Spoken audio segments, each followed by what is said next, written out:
Hi everybody, this is Allison. I am the owner of Pedigree and I am starting a series of videos for our YouTube channel. So if you like what you see, please like and subscribe.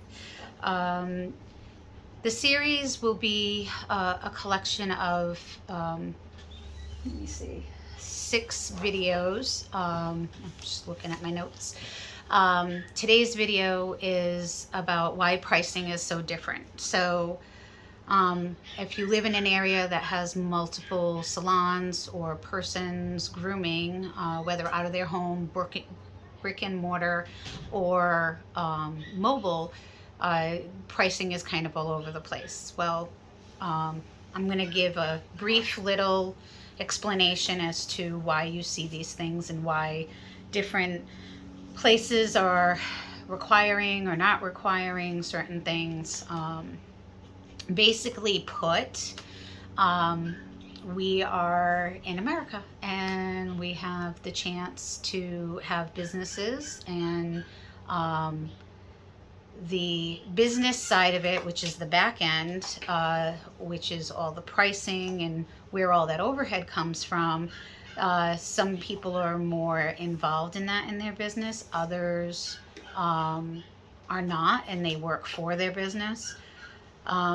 So what you experience as a customer is you are looking for your dog to get a haircut or a bath. And you obviously have your own personal budgets in mind, and you want somebody who's going to take care of your dog and love your dog or cat.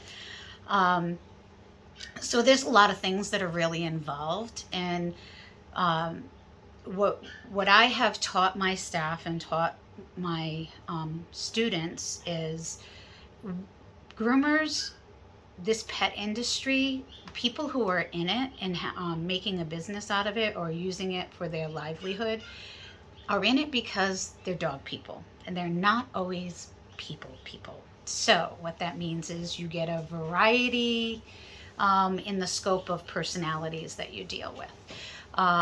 So from the customer standpoint, yeah, you're kind of shopping around and you're going to check at price. You're going to check and see if your personality meshes with the people, if you feel comfortable. Pricing tends to be all over for so many reasons. One, if it's a one-man show and I'm working out of my home, well, I have very low overhead. I have my supplies and my skill. Brick and mortar, there's rent, insurance, whether they're a one-man show or not. Then there's, is it a larger scale, meaning does this person have employees?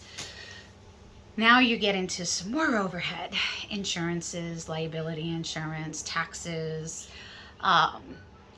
Why does one groomer only want cash and check as opposed to credit card?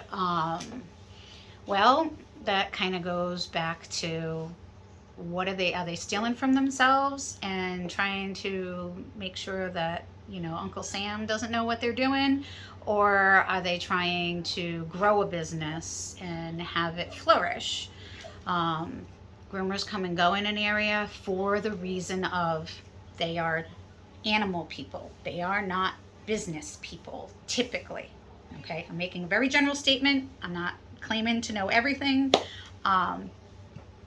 But in a nutshell, that's kind of where it comes from. So when you, a customer, are looking to have your pet taken care of by a professional, my key points that you should be looking at is A, is it a convenient place? B, is the place educated, meaning do they stay up on the up and coming styles, safety issues?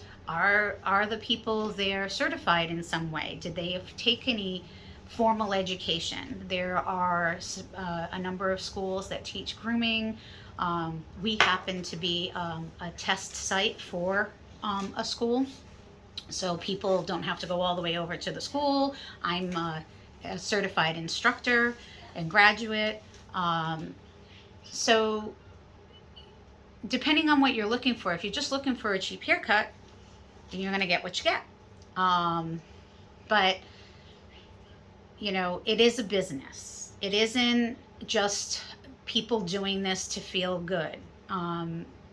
There is a misconception that somebody who's a groomer is rolling in money, or, you know, they're taking advantage of you, the pet owner, because they're charging. Well, for a groomer or a pet professional, if they get bit, their livelihood is out the door, especially if they have to have reconstructive surgery. So if they're charging for bad behavior, which I encourage, and I do so because of the main reason: if my staff or myself get bit, we can no longer do what we love to do, because depending on the severity of the bite, it may disable us from doing this job.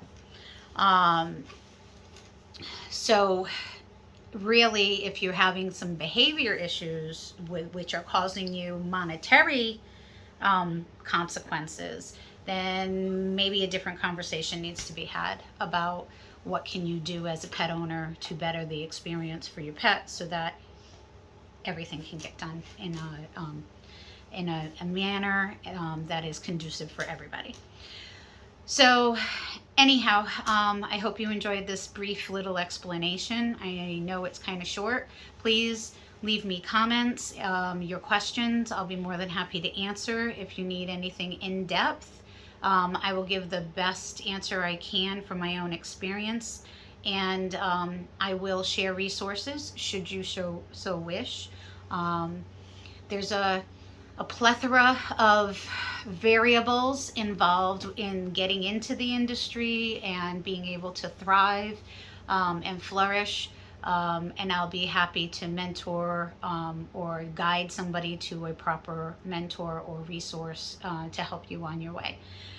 For the customer and pet owner, should you have questions, concerns, communicate them. Don't not say anything. As a groomer and business owner, I can't fix what I don't know.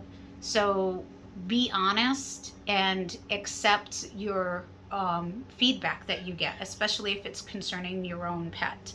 Remember, your groomer probably sees your pet more often than your vet.